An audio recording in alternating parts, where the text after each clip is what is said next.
your boss is presenting, do not have what we call career harakiri. That's a Japanese term for career suicide. You're not supposed to be looking at your phone or drawing things on your paper. You're supposed to look. When your boss is speaking, look interested. Interested. And then refer to the notes and then write and then just nod your head. At career harakiri. Egos. You have to massage egos. Basically, politics is just egos. If you're to boil it down, it's just egos. Right now, if you'd ask the deputy president, he feels he has been betrayed. But now, can he change the status quo? It has been like that. Naturally, you'd assume that the president would treat him nicely because he was once there. But you see, it's about self-interest. It is what it is. The reason why the C- students apparently do well as compared to the book smarts is because book smarts are engrossed in their books. But what matters out here, the currency that matters out here, is social skills. Sasa ule mwenye hana books, anajua the only thing atatumia kusurvive is getting along with people. Social skills. That is the currency that works out here. You have to know who wields power in corporate. It's rarely the boss. You have to know how to read the room. Ka angalia room. Just look at who the boss consults. Did you know that the most powerful people in corporate are secretaries and drivers? Yes. They have so much power that a lot of people overlook them, but they know all there is about a workplace. You're telling me speaking good English in this country will open doors for you? Absolutely. Have you noticed that the higher you go, okay, for example, look at people who do advertisements for radio and TV. Why do they have a money voice? Why do they have an accent, like a distinct accent? Yes. Why? Ukienda uko na accent yako ya kawaida, no one will give you that job because people associate, we call it in psychology the halo effect. People associate a certain voice with class. Exactly. People think when the HR says it's an open door policy, come to us with your problems. Hard workers, those who are naive, quote unquote, will believe it's the truth. And they'll go there and report, thinking this is high school or something. It doesn't work. Who does the HR work for? The company. Absolutely, yeah. So usikue na kierere kwa HR. Unaenda kustaki nani? This is not high school. What are you going to kustaki nani? They just say it's like, we are a family. We are a family and the only reward you get is food and snacks. Come on.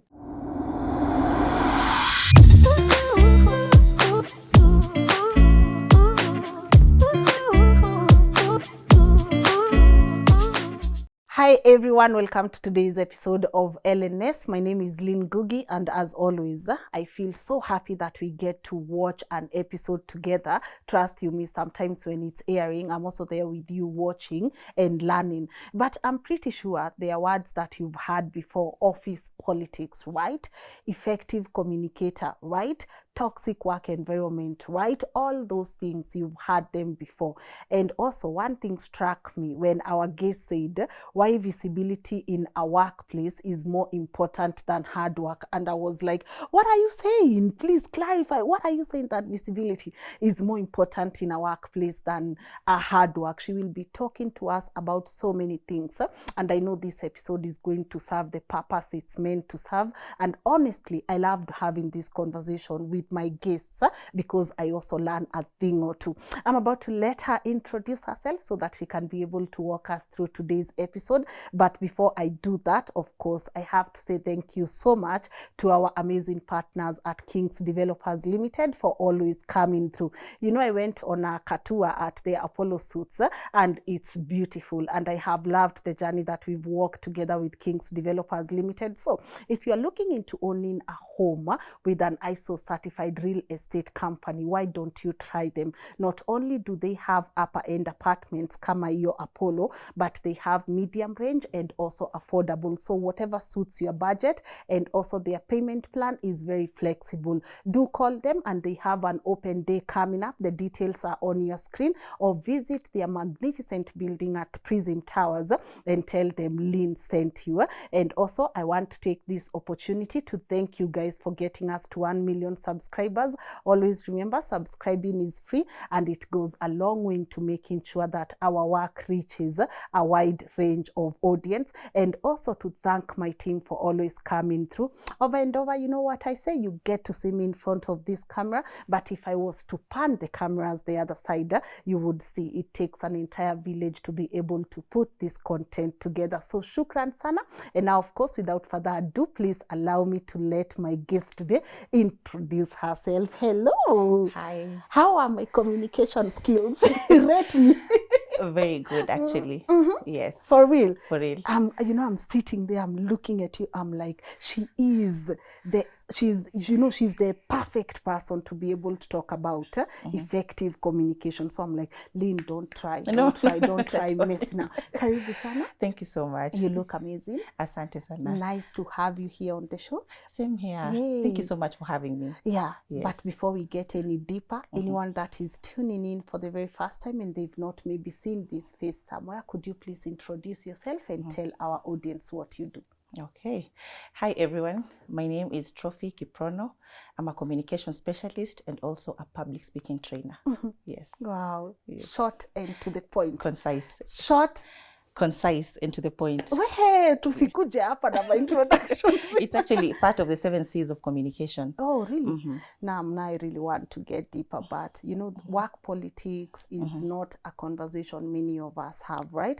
And I know it's also something that you are going to talk to us about in length. But before we rolled, you said Gachagua is work politics. How is that so? Well, the reason Gachagua is work politics is because Gachagua wears his heart on his sleeves. He's too emotional. He speaks his mind. Office politics does not want brutal honesty. Office politics, not work politics. Office politics, work politics, haitaki brutality. It requires selective honesty. You don't have to speak your mind. Use a lot of tact and diplomacy. So unfortunately for him, he's a very emotional person, very open. And now you see it has costed him. So are we saying for you to survive in such an office, weka my emotions kando? Eka emotions kando kabisa. As a matter of fact, I wrote about it. Eka emotions kando. You have to be something else. There are some temperaments that just align well with politics. You have to lie. You have to disguise the truth. Don't just speak everything that is in your mind. It doesn't work like that. Oh, Yes, for real? It doesn't. But even in real life, people who speak their mind end up in so much. Me, I speak my mind. So sometimes I don't know when to zip my mouth. I don't know when to open my mouth. I'll just be there. So it's a bad thing. Straight trees are cut fast. One thing about honesty, there's nothing wrong with honesty. Honesty without kindness is brutality. So you have to practice what we call selective honesty. Use tact, use diplomacy. Don't just speak everything that is in your mind. You have to actually ask yourself, is it true? Is it helpful? Is it insightful? Is it necessary? Is it kind? If not, it's best left unsaid. Now I'm really, really interested. Maybe defined for us so that I feel like we went in, but maybe defined so we understand this in a very layman's language. What's office politics? Well, office politics is a kind of scenario whereby everyone is trying to topple over the next person in the pecking order. Now, naturally, in our society, we have hierarchies. Yes. We can't all be equal. We just say we are equal, but in real sense, someone must be higher than the other person. So when it comes to office politics, one of the 6 basic human needs is power. Now, office politics comes because everyone wants that power. Now, the naive ones, the ones we call hard workers, they are the first kutolewa. Then we have the smart workers, and then we have the non-workers in office politics. Wait, what? Then you have the non-workers. So hard workers will go first. Hard workers, they're the naive ones. Yes. Those ones who believe life is like a Nigerian movie. Itakuwa na, to God be the glory in the end. It doesn't work like that. How does it work? Have you ever watched the Game of Thrones? Yes. Who won in the end? Like we always wanted this guy, the guy who was in season 1, the good guy. But I remember Joffrey took his head in season 1 because he was too nice, he was a bit naive. You know, you can play office politics. It does not mean you have to be a bad person. It just means kuwa mjanja, be smart. Don't be intelligent. There's a difference. Just be smart. You're blowing me away. So let's whoa. Usikuwa intelligent. So office politics, we said people want power.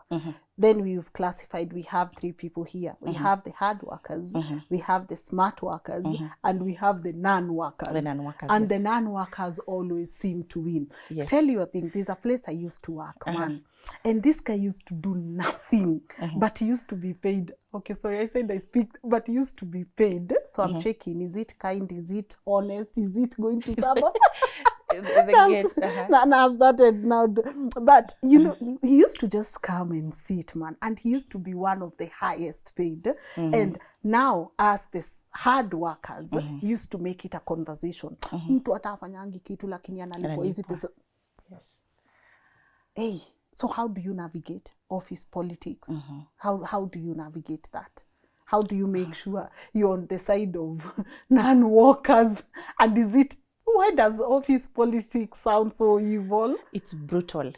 And where 2 or more are gathered, lazima kuwe na politics. Now, non-workers are typically people who didn't pay the price to be there. People who are dating the bosses. You know, those ones are non-workers. You don't touch them at all cost. Don't even touch those ones. People who know who is who and who. Achana na hawa, non-workers. Then you have smart workers. Those who understand visibility is everything. It's not about getting your work done. It's about who is noticing your work. It has to be noticed by the right people. And then hard workers are the good guys. Those who believe life is very idealistic. Kwamba, I will do my job, you know, go home, get paid, I don't care. Politics is being played. Whether you want to play it or not, just understand it is being played. But now, let's go deeper. How do I navigate? If I realize I'm in an environment where office politics is at play, how do I navigate and still remain true to myself? For example, if I'm a hard worker, how do I still navigate that environment and still keep my job and still keep my principles? Okay. And stick to my principles. The first thing is unlearn what you believe office politics to be. It is brutal, but it does not mean it's that evil. The first thing, a lot of hard workers have this problem. They just believe like it's evil. Learn how it is played. Then the easiest thing to do if you don't want to play politics, just watch what you say. Always act as if anything you say, someone else is going to shout over an intercom. Because anything you say will be used against you. Always know that anything that you want to say, ask yourself, if someone else hears what I want to say, am I okay with it? If not, just keep it to yourself. Brutal honesty is not a good thing. Tact, diplomacy, emotional intelligence. Every day that you go to work, you must wear emotional intelligence. Usiamke tu ukaenda and then you say, you know me, I'm like this. No. Yeah, you'll get fired. It's actually not a good thing. And I used to be like that a lot.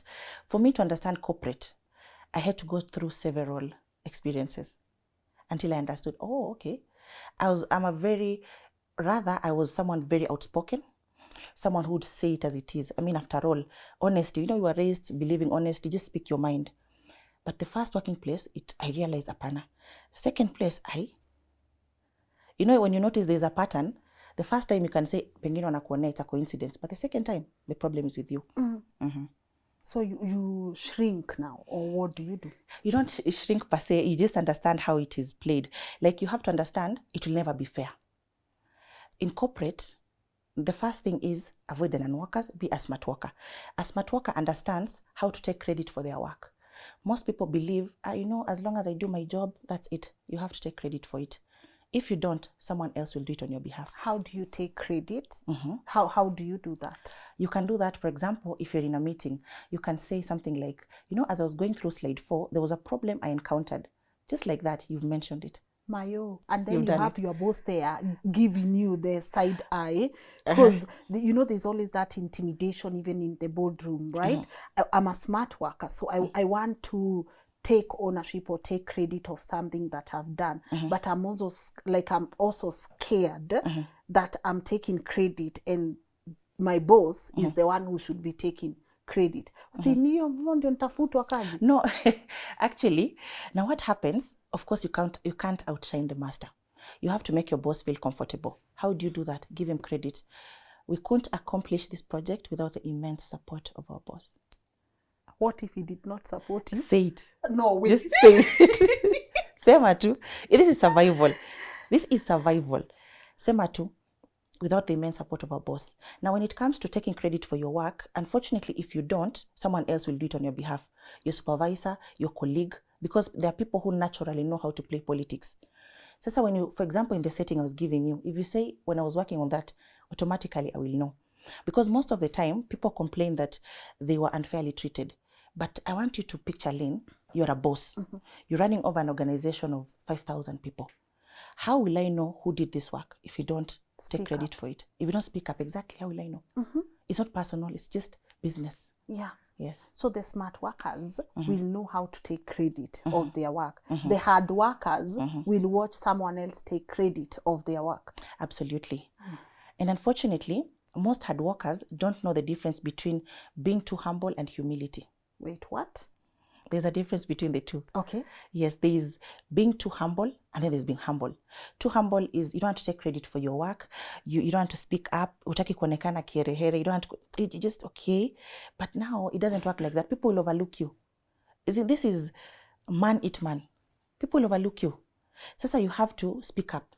You have to know who wields power in corporate. It's rarely the boss. Just you have to know how to read the room. Ka angalia room. Just look at who the boss consults. Did you know that the most powerful people in corporate are secretaries and drivers? Yes. They have so much power that a lot of people overlook them, but they know all there is about a workplace. Like, wait, I know, right? Secretaries, yes. Drivers. A driver saved my life one day. Not saved in terms of it was very dangerous, but it was an office politics situation. And it is something that at that time I was in a very critical government ministry. It so happens that people were going for events and I couldn't go. Normally events would be posted on WhatsApp group. So I'm wondering, why are guys going? Why has nobody posted on the WhatsApp group? It was so frustrating. I was trying to understand. Then this driver tells me, kwani wewe hujui jina yako ni gani? I'm like, jina yangu. I'm like, okay, it was tribalism at that time. Sasa akaniambia, don't fight it, just accept it. Stop fighting it, just accept it. In fact, the more you try to understand why you're being left out, it's going to raise questions. Just let it be. So if you realize you are being treated unfairly in a work environment, leave it, don't raise it? No, it depends. Like in the particular setting, it was during the elections time. Yes. Now, if I raised it, someone would wonder, why would I insist on going for these events? Sasa ingileta questions. But in other situations, you can be assertive without necessarily complaining. Unfortunately, even here in Africa, when you complain, it won't get you the results you want. It doesn't. So what should I do? Learn how to play it. Be smart. Don't be intelligent. You know, we have 4 types of intelligence. Oh, talk to me about them. So we have 4 types of intelligence. The most common one is intelligence quotient, your ability to comprehend data and all that. Then you have emotional intelligence. This is your ability to manage your emotions and the emotions of those around you. Yes, and those are the 2 popular ones. Yes, emotional intelligence. Then you have social intelligence, your ability to manage interpersonal relationships. Then the last one is adversity intelligence, your ability to handle life's challenges and bounce back. Like, for example, what Gachagua is going through right now, this will determine if he has adversity intelligence or not. That is why you see the smartest people from way back in school don't necessarily become the ones who are high up in the echelons of power. They're not the ones. Because sile akili ya darasa inataka kakili kadunia fulani. Ka street smart. Exactly. By the way, kwa nini kuna kuanga hivyo? The ones who are ahead in school, they barely, I don't know, but from my experience, which is a personal experience, I've seen, kwanza kulikuwa na hiyo hata trend, I think it's TikTok. Uyo prefect, uyo mathematician, ako wapi sai? Where are you right now? And they are getting asked that by someone who maybe got a C-. And it appears that this person who scored a C- is actually doing really well in their life. What happens, and that is one of the reasons why we founded our company, the Brand Experts. We realized a lot of people don't know some things that life class, some things you should know about life. The reason why the C- students apparently do well as compared to the book smarts is because book smarts are engrossed in their books. But what matters out here, the currency that matters out here is social skills. Sasa ule mwenye hana books anajua the only thing atatumia kusurvive is getting along with people. Social skills. That is the currency that works out here. Now they polish it, they understand how not to ruffle feathers. Sasa an intelligent person thinks life is like a formula, 1 + 1 = 2. It doesn't work like that. But in corporate, as a leader, wouldn't you appreciate more hard work?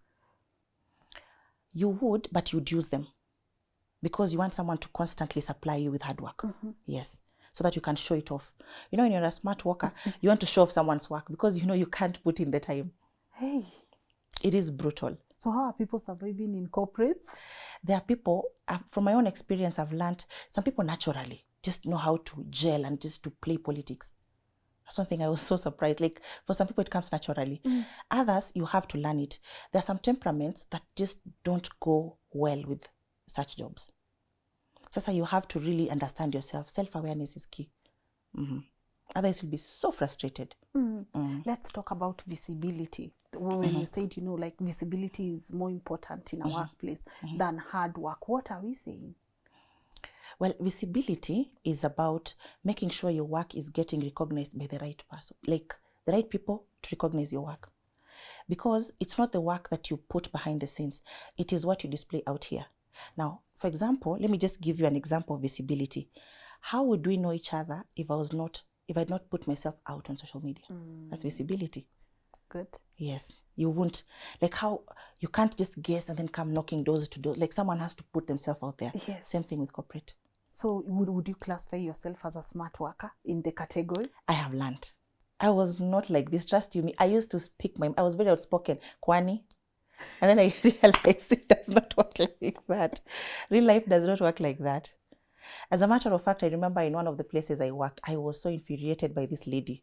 I was so infuriated, so much so that so many years later, I still talk about her. She was in the communications department. She was not a communications person per se, lakini the power she used to wield. Kazi yake ilikuwa kuweka hapa files na kutembea ta. And she didn't like me. For no reason. I would send her articles, she would not send anywhere. So it would infuriate me. And then somehow she had learned how to play politics. So she was the one who always wrote those lists of people to go, you know, for events out. Kuna events nilienda. So I used to be told by this friend of mine, why don't you just kiss the ring so that she can, like kiss the ring in terms of, why can't you just play along so that, wapi. I tried. Like I remember she was seated, it was an open office. She was seated at the very end. I told myself, you know what, najishusha chini, niende, nimwongeleshe. Halfway I could. My pride could not allow me. I was like, watch her. And she was powerful, even more powerful than the corporate communications manager. So what happened? I quit. I couldn't. I could. Yani, imagine she's the one who always writes this. The people who are supposed to travel. She would not. She didn't like me. And that was it. That was it. She didn't like me. And then the people, you know, temperaments are very important. Yes. Now the people she used to like are people who would make her feel important. Like she'd just wake up and send you on an errand. Ebu enda huko, wewe enda huko. Where are you with my document? Nini. And then when it comes to the meeting, she would say, you know, all this I would not do without the support of our colleagues here. And she had mastered. That lady is a wonderful politics player. I learned. You know, I realized instead of complaining that life is not fair, why not understand how this thing is supposed to be?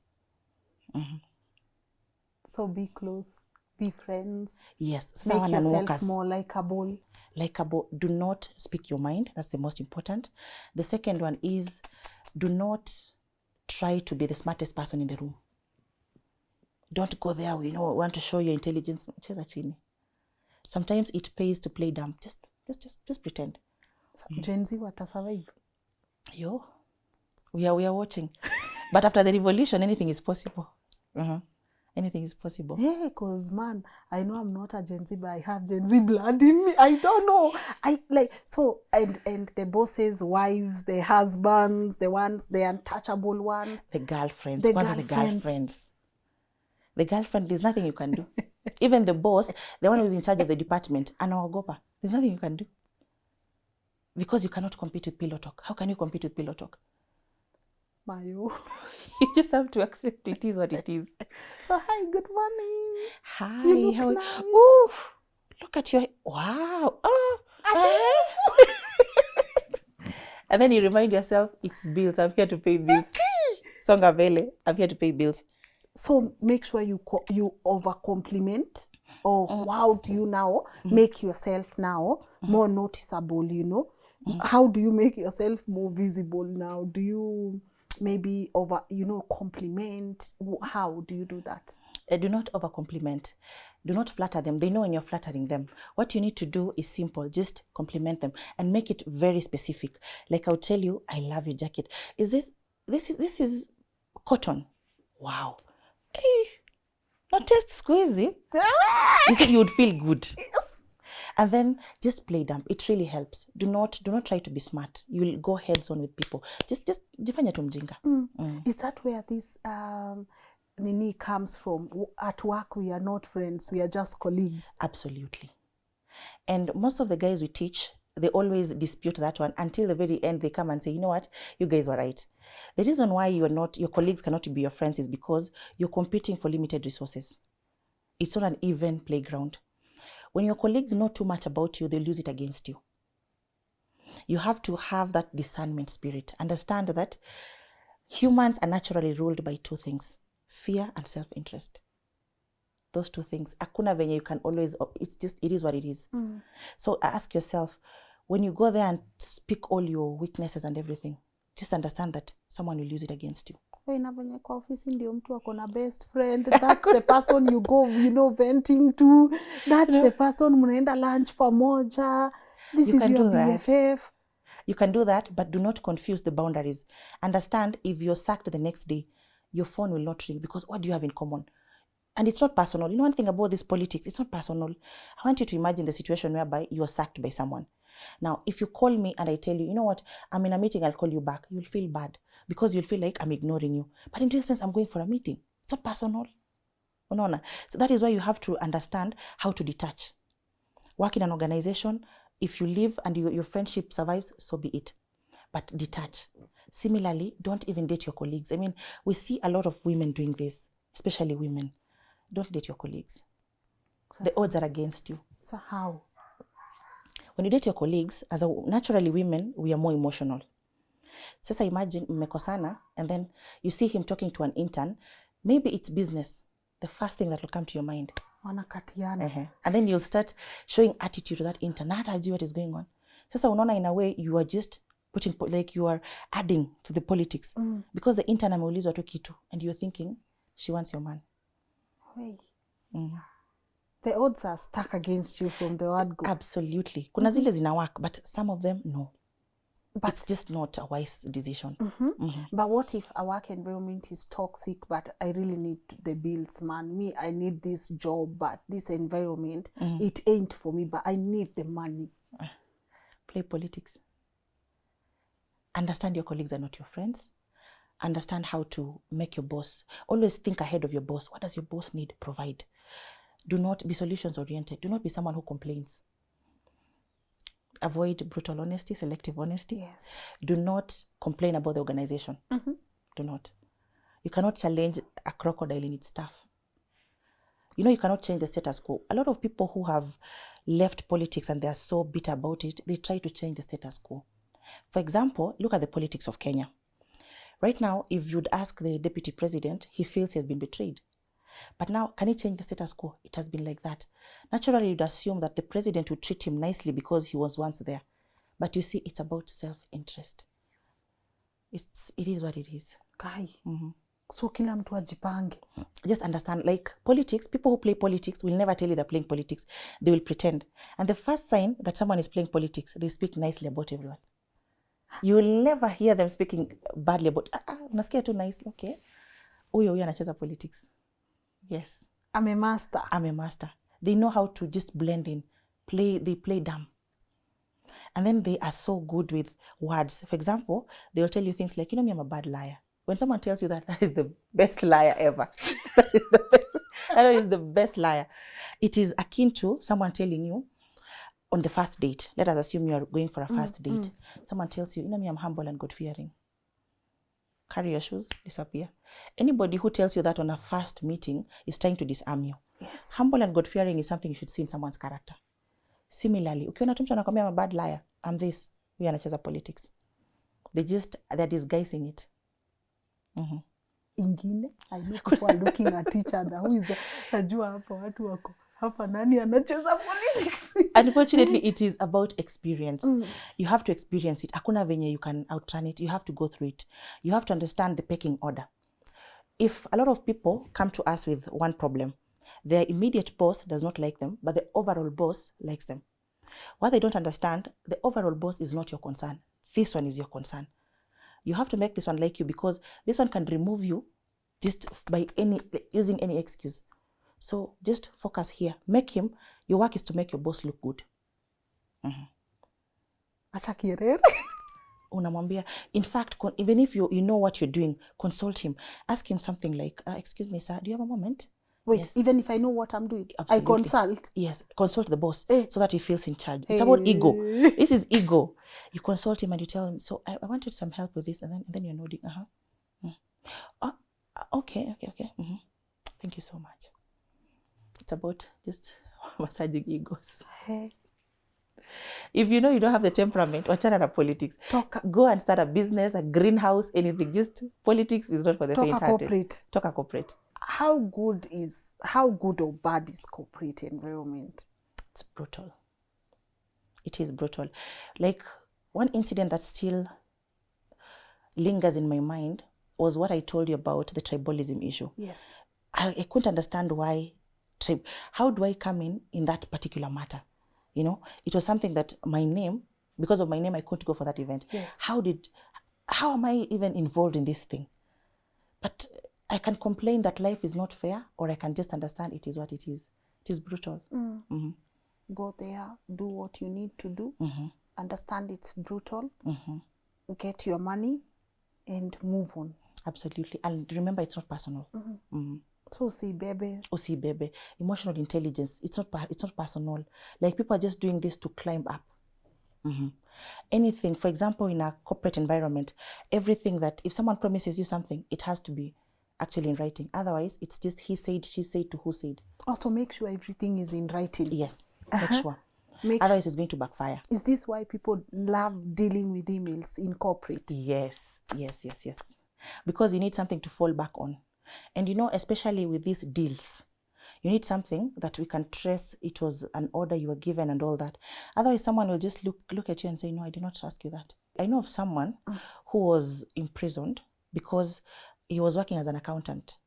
And then the boss, I don't know what happened. According to him, the boss told him that my account has a problem. There's some money, I want it to pass through your account. As a good guy, a hard worker, he did that. The boss alikuja akamruka. It so happens he was imprisoned. I think that was 2020. It is that. For example, the lady you hosted, remember her? Yes. That's politics. My goodness. But you don't need to be scared. I'm not scared. I'm just thinking people do it a lot out there. It is. Look at what is happening in the country right now. That's politics. Look at, for example, some, like, most corporates. You think the person who's going to be the CEO, they pick someone else. Politics. Then you are like, Gata, are you experienced? But you told me that I will be. Yes, we told you, but we are still waiting. Just wait. But then what should you do if in a company they keep promising you a position and then you see them give that position to someone else? Should you resign? Read the room. If the promises are not materializing, just start looking for an exit. Of course, don't wake up in the morning and quit, but start making your plans. Like, look for a job and something else, then just go. Because some people will just hold you there because they want you there. Because they understand you're a linchpin. A linchpin is what we call people who are indispensable, quote unquote, because no one is indispensable in corporate. So they don't want to give you that position, but at the same time, they just want you there because they know you get things done. But that's it. That's it. Hapo ndio inaishia. And then, God forbid, if you want to quit, they give you a counter offer and then you accept it. That is the beginning of your downfall. For real? What should I do if they give me a counter offer and it's good? I remember I was counter offered somewhere I was, you know, and I looked at it. It was very appealing. It was very, very appealing. And I'm like, oh, this is good. But something kept telling me, Tokea, don't take it. And sometimes I can't help but think, not now that I think about it, the months to follow, I was like, I made a mistake. I should have taken this car offer.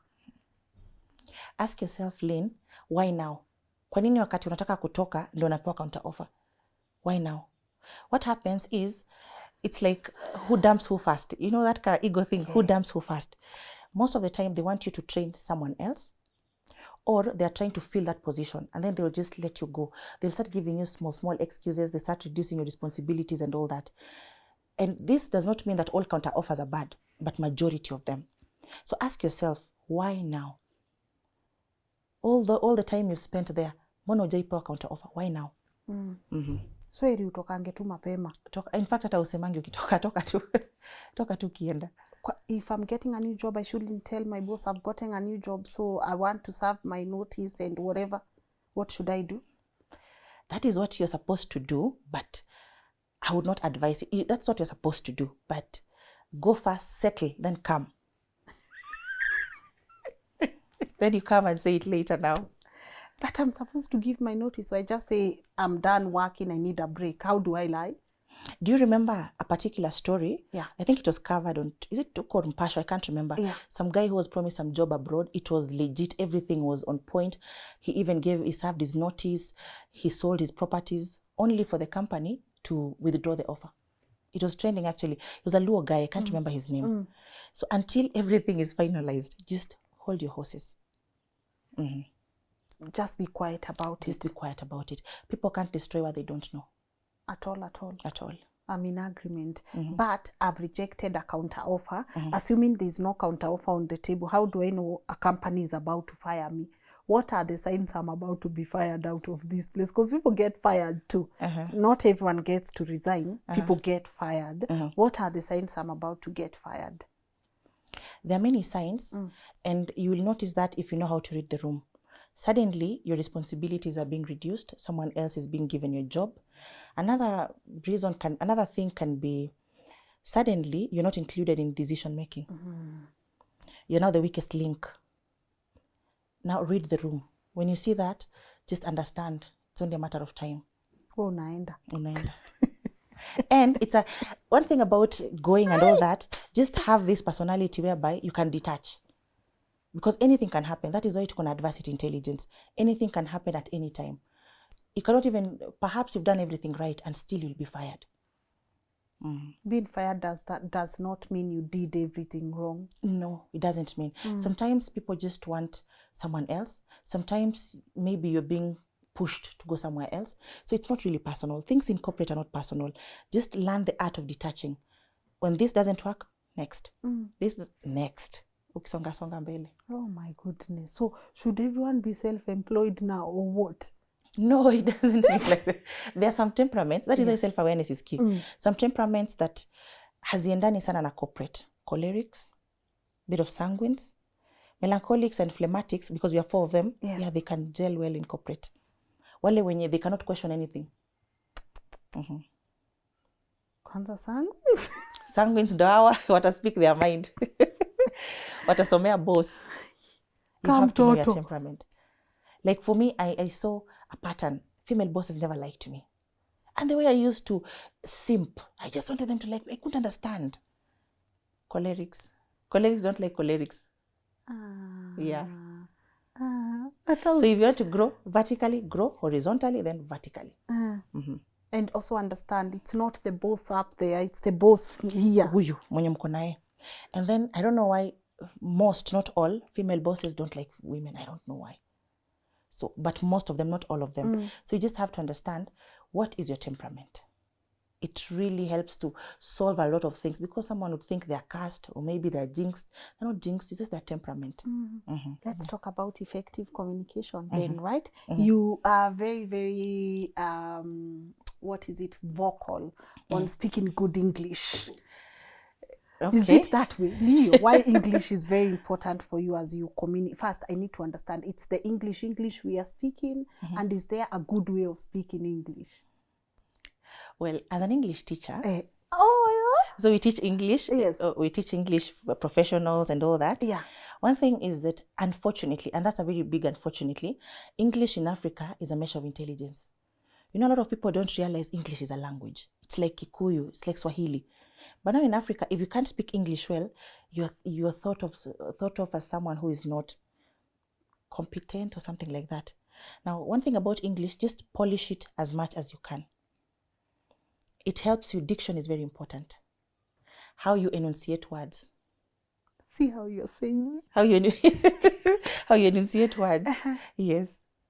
So I should, how can I better myself in the way I speak my English? Because if I'm going to be in a room, a corporate room, and I want to sound intelligent, what are some of the things Englishically I should do? There's only one cardinal rule, reading. To be a good speaker, you must be a good reader. A lot of people think that you can just speak and you're not you have to read. Reading has to be a part and parcel of your life. You have to read. You have to understand the difference between pedestrian diction, pedantic diction. Pedantic diction ni kama ya PLO. Now, yes, people will be impressed, but they will not even understand what you're saying. Pedestrian is altering your diction to suit your audience. You're speaking to corporates, speak like them. You're speaking to someone who is a beginner, speak like them. You're speaking to a child, speak like them. Okay. Hakuna shortcut. You have to love reading. Like, I grew up in the village. One of the reasons people ask me, you are a Kale, you don't have an accent. I don't know why people think all Kales have an accent. I think that's the danger of a single story. Yes. I think it's because of reading. Unachunga ng'ombe unasoma. And my father used to buy us books and dedicate. So you just read. Reading is something that is timeless and forever. You are telling me speaking good English in this country will open doors for you? Absolutely. Have you noticed that the higher you go, okay, for example, look at people who do advertisements for radio and TV. Why do they have a money voice? Why do they have an accent, like a distinct accent? Yes. Why? Ukienda huko na accent yako ya kawaida, no one will give you that job, because people associate, we call it in psychology the halo effect. People associate a certain voice with class. Exactly. How you go and money, how you pronounce it. That's it. Look at people who do journalism courses. Why are they not employed? Radio stations, TV. Why? Because accent in us idea. It is very unfortunate, but it is what it is. Yeah. Ujiona hata ukisikia Barclays Bank. You know how it's been pronounced. I know. It gives you this in your class. Kuna venye tu, how people pronounce these things.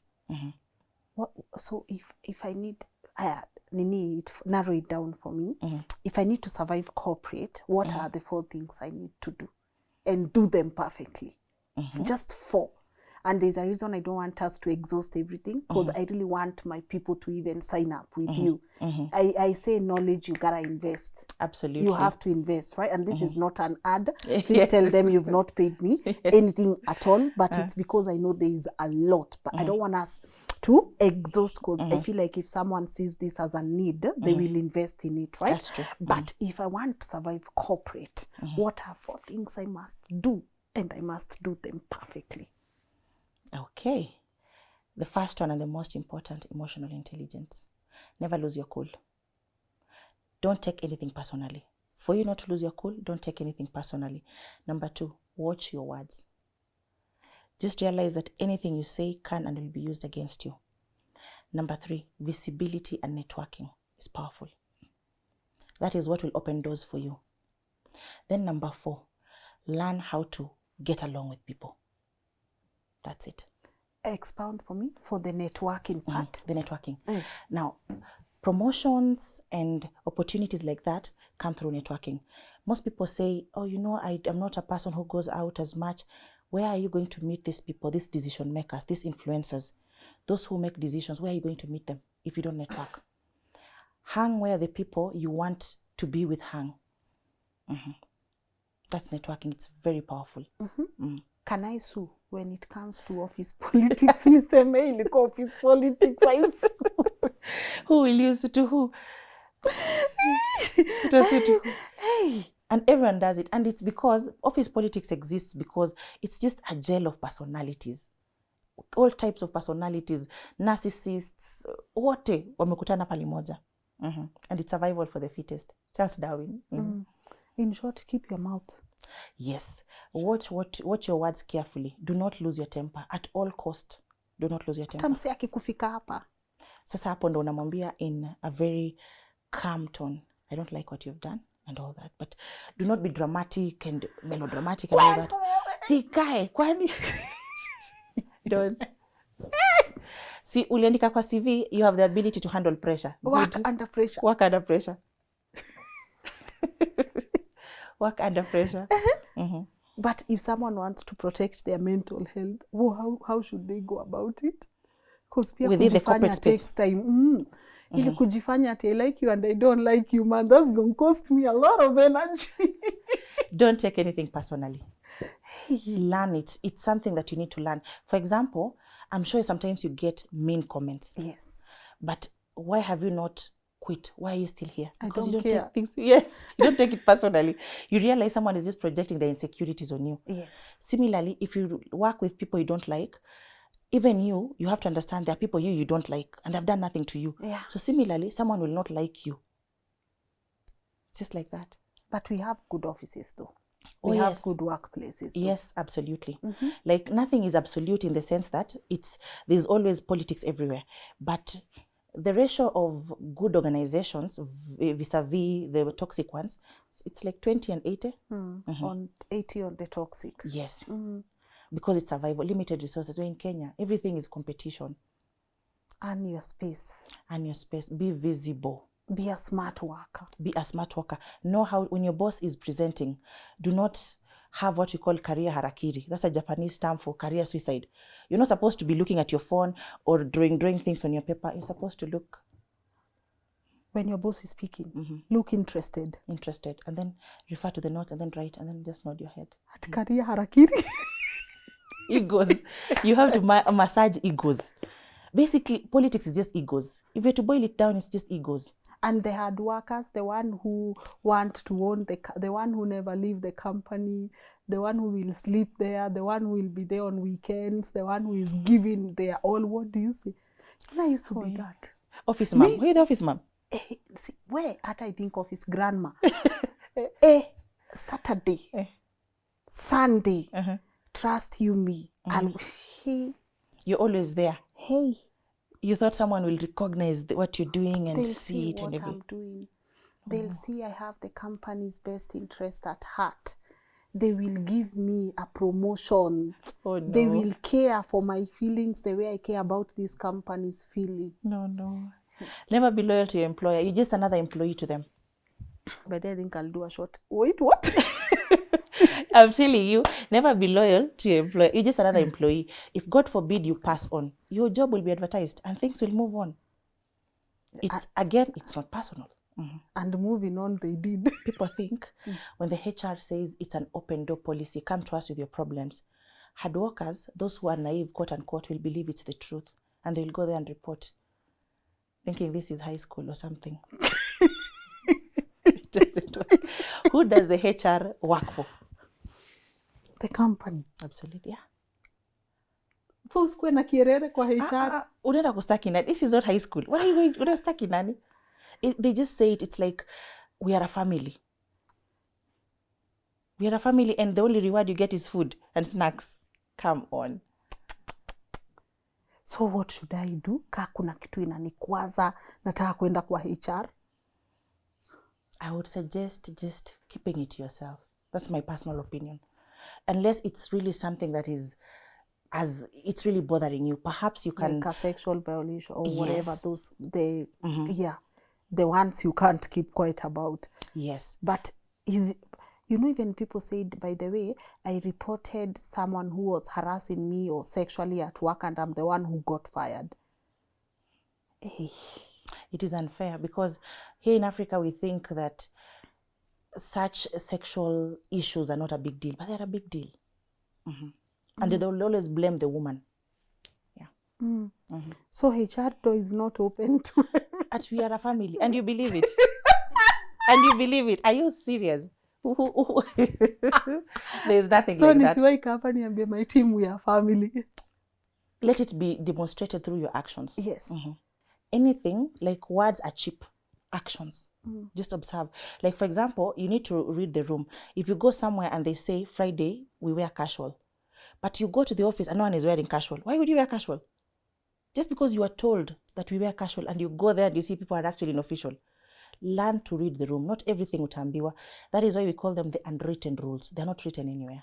Fungua macho. Yeah, kuwa na kaakili. Soma room. See how things are being done. Follow suit. Yes, just look at what they're doing. Do it. Is this a big problem?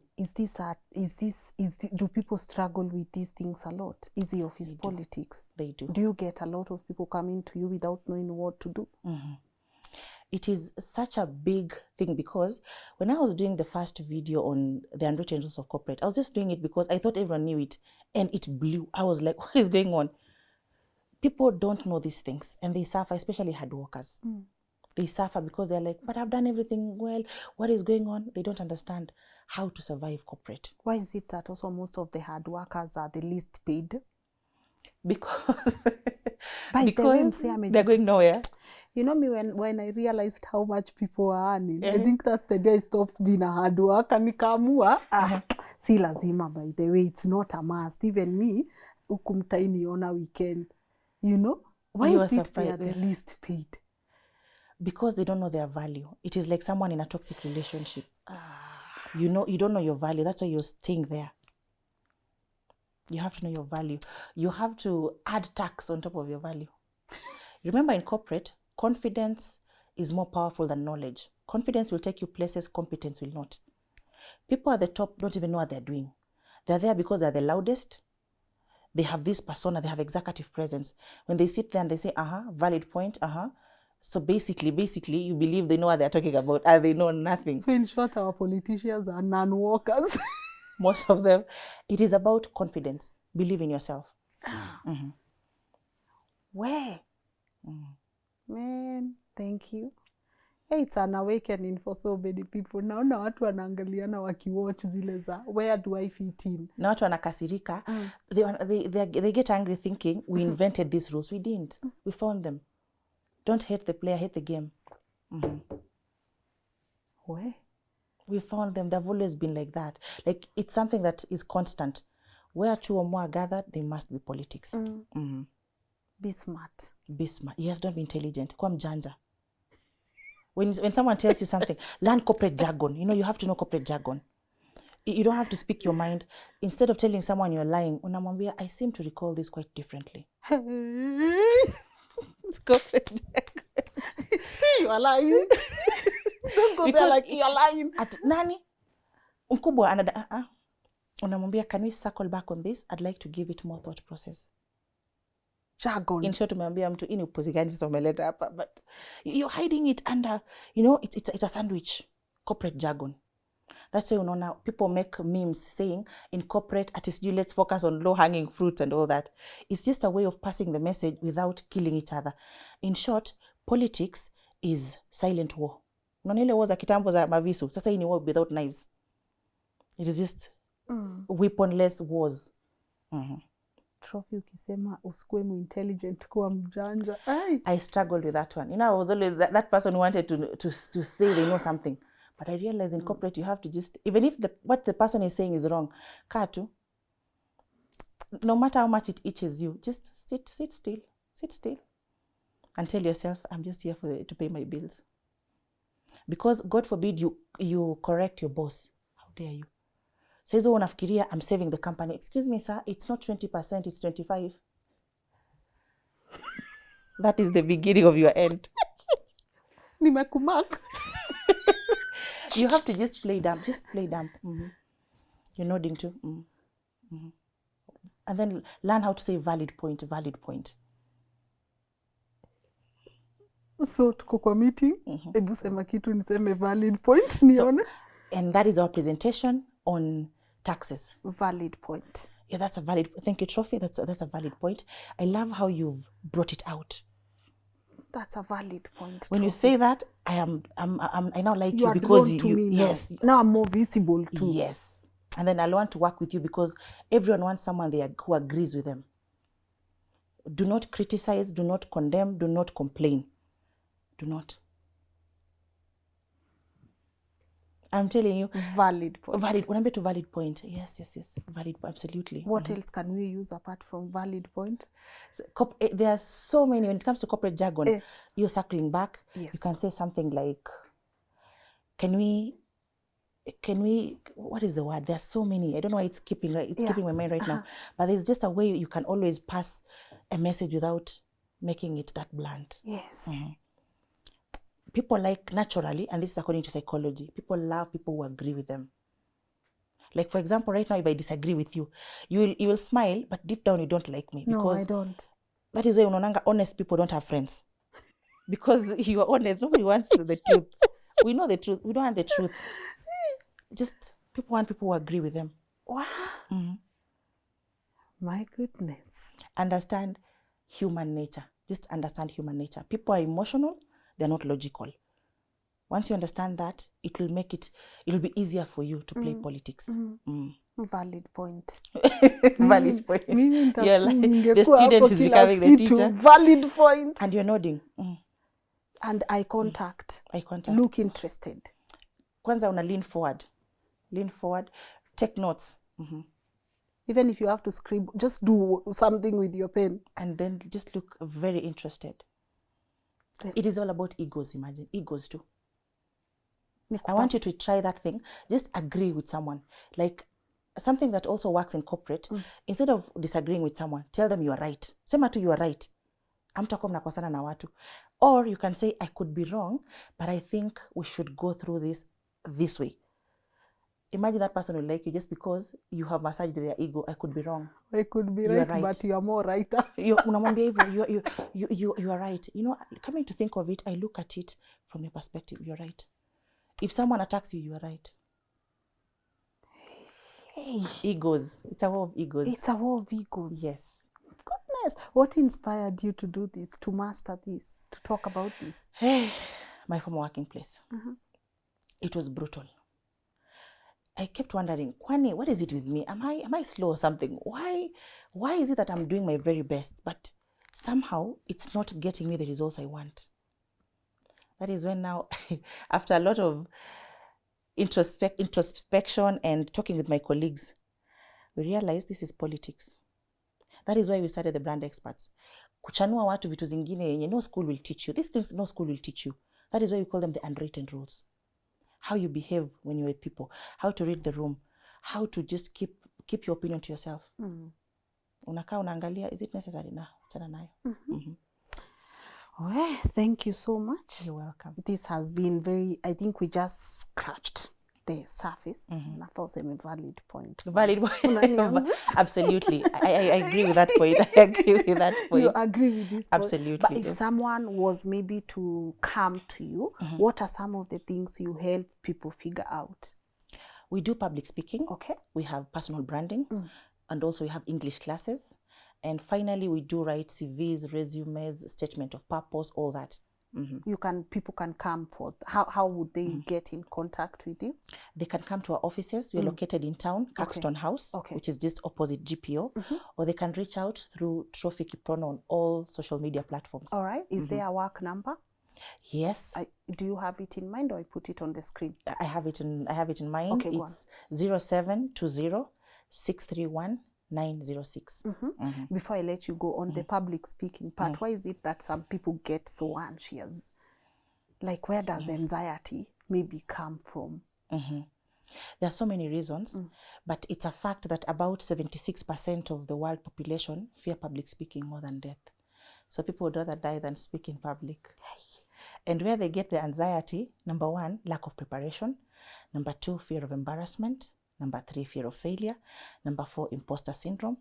Number 5, this belief that public speaking is a gift. It's not a gift. It's something you learn. Hey, wakujie hizo courses. Wakujie. Wakujie. I Yes. appreciate having you. Thank you so much. This Yeah, has thank you for actually having really me. been, I know, short and sweet. It's been good, and I hope maybe they can tell us what they've picked from today's conversation. And also, if there's something they would want you to come back and address, if you are open, I'm much more open Thank you to so have much. that conversation Yes. with you. Unaona venye unaniangalia, una nod. Valid point. Valid point. Valid. Absolutely. Yes. Do you have a parting shot for our audience? I think I'd start by saying thank you so much for having me. It Oh. means a lot. I've been watching, I think, most of your videos. You've been using them in class. And to the Thank you. viewers, thank you so much for listening. A parting shot. Politics is not personal. I did not make these rules because I know those comments will come. I did not make these rules. They're just there. Don't take them personally. Yes. Yes. Don't take anything personal. Please Yes. be a smart worker. Be a smart worker. Be a Yes. smart. Don't be an office mom or an office dad. Okay, I'm going to make a reel about that. I'm going to honestly tell people that Be an thing office won't mom. help you. It I wish people doesn't. could be actually more honest. Yes. No, you do your part and then move on.